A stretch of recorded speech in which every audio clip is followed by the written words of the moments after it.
Hi, my name is Mark Polton. I'm a buy and hold real estate investor in the greater Charlotte, North Carolina area. Today I wanted to share my thoughts on becoming an expert.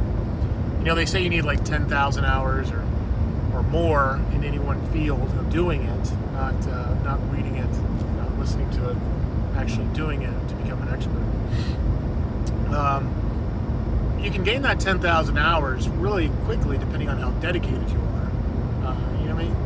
It may take you 20,000 hours. But bear in mind that in the real estate market, you're not going to be, I guess it's possible that you can be an expert all around. You have to do it a heck of a lot more than 10,000 hours.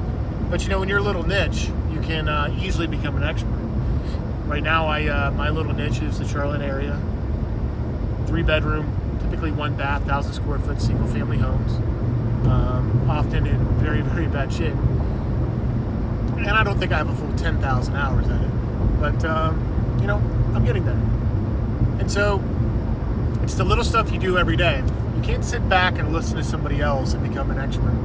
You can't sit back and read a book and become an expert. You have to actually go out and do it. And let me give you some examples.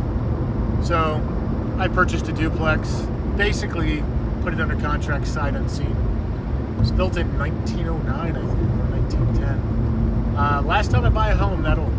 It has a lot of problems, to say the least. It has a lot of problems. But, we were rocking and rolling and things were going and, it was going to cost us more money than we thought, but it was going to be nice. And then we started to get the trade work done. And then we got our first, we actually got the mechanical for the HVAC done, and it passed just fine. But when the electrician came, he canceled our electrical permit because he says we were exceeding our work. We were turning a single-family home into a duplex. And this just blew my mind. I had 2 meter boxes, 2 drop lines, 2 water meters, and I got this inspector saying that it's not a duplex.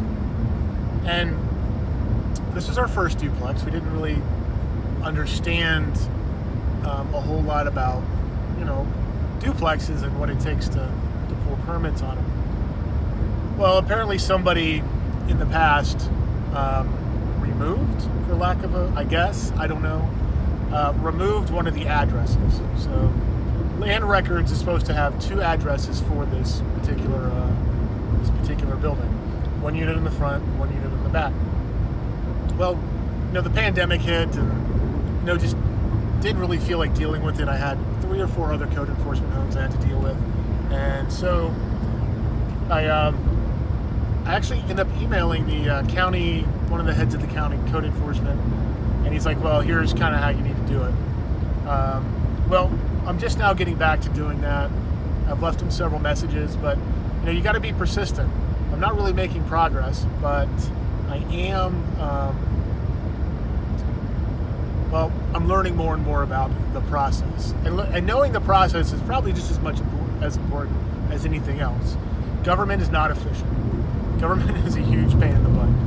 And honestly, government's half the problems in this industry. I understand why they're there. I understand code enforcement's there to protect people and to ensure some level of safety in buildings. But, getting through this process is a pain. So I've been leaving messages for, I guess there's 1 of 2 people who actually control numbering or property numbers or whatever it's called. Property addressing, I think is what they said. And I've left like 4 messages over the last 10 days. But, I finally ended up calling back today. It was probably half an hour wait, talked to somebody. Now I have some email addresses. But, this is part of becoming an expert. I'm not going to forget this. I have my notes, I have my email addresses. I know that next time I buy a duplex, if it only has a single address on it, I'm going to have to get it, I'm going to have to get this taken care of, and you need to get it taken care of ahead of time. Just really kind of blows the wind out of your sails when, you're preparing for final inspections before putting up drywall, and then they're basically shutting you down. And so, time to ramp back up. Amazingly, I find myself with not a lot to do. My days aren't overwhelmed where I can pick and choose what I want to do. So, I need to get this done. I've started the process, but it's the persistence of trying to get to the end goal. You can't sit there and call once and then complain that, they never called me back, therefore I can't continue. That's just not how this is going to work. You have to continually go in there. You have to continually do the work, and you got to continually find the information, which is in effect what makes you an expert. So hopefully we'll be able to, maybe by mid next week, have a secondary address for this house, and then we could do some permit transfers and stuff like that, and then maybe we can start that process again.